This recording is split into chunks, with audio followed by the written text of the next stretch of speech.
So hi guys, for today's video, dadayo nga pala tayo sa Malolos, Bulacan at punta tayo sa Robinson Malolos.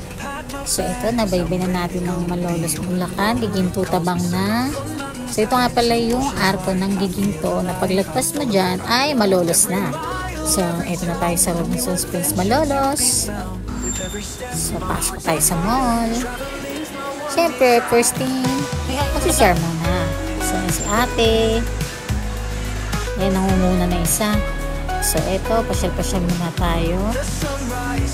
Paskong-pasko na pala dito sa Robinson Springs, Malolos at maraming sale. So, eto, lakad-lakad muna tayo. So, punta kami ng Robinson's Department Store. Siyempre, marami naman pinamili si Madam. Ayan, puro kay Madam na naman yan. So, punta naman tayo sa Celine.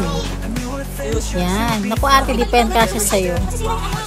Ayan, nagkalat-kalat na yung dalawa. So, nakikita ko na pag naging dalaga na itong dalawang ito, ang makahihindi yan. So, mirror selfie while waiting. So, ito, mag-snacks muna ako ng Avocadoria. So, palabas na tayo ng mall. Yun lamang. Salamat.